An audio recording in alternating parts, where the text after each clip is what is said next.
Hi, Shae Russell here, editor of the Daily Reckoning Australia. And today I want to talk to you about statistics, or more importantly, cherry-picking statistics to tell the story you want told. Now, on Thursday afternoon, a report crossed my desk that caused me to lose my tiny mind and use a whole bunch of swear words that I am not allowed to use in these videos. And the report in question comes from the Housing Industry Association, or more commonly called HIA here in Australia. Now, the report was called Housing Affordability, the best it's been since 1999. Now, because I live in the real world, I didn't actually believe it.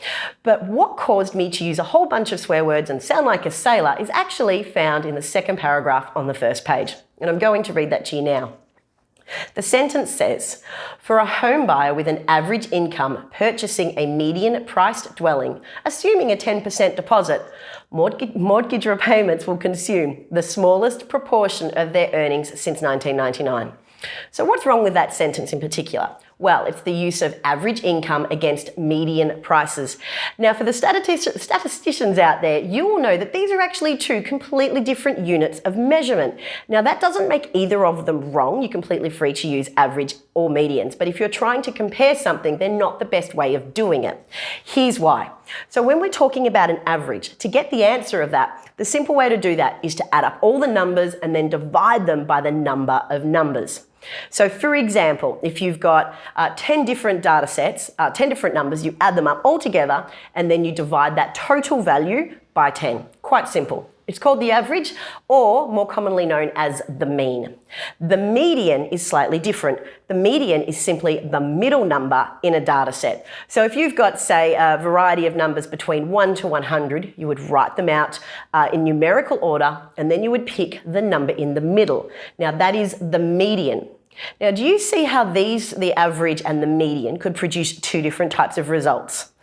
This is why I started losing my tiny mind over it. Because if you're comparing average income to a median property price, you're not actually comparing the same thing. Now, if they'd gone with average income and average property price, that would be the same thing. So why would they do that? Well, first of all, I am really hoping this has actually been a PR error. It could be very much that the economists gave the PR firm all the hard numbers, and then the PR people have tried to gloss it up and make it a bit more interesting, and they have accidentally interchanged these numbers to make the story more readable for people who don't understand economic writing. That's fine.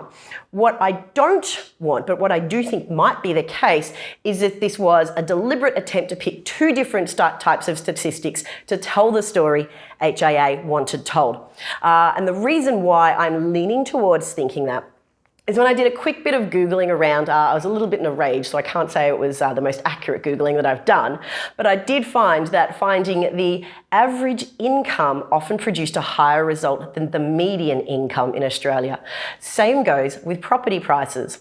When I was doing the Googling, I found that the average property price in Australia produced a higher result than the median property price.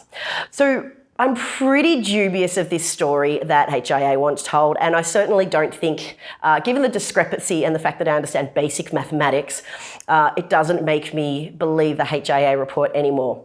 So that's all there is for me today. All right, so you've probably noticed that I've changed clothes. All right. So basically the compliance manager got wind of the video I produced that you've just seen. However, she wasn't a big fan of the ending. And that might have been because I was a little bit bombastic with my opinion. So here's the thing. I'm going to put a link to this report at the bottom of this video. And I want you to draw your own conclusions. The thing is, you don't really see Australians out there walking around going, oh wow, isn't housing the cheapest it's ever been?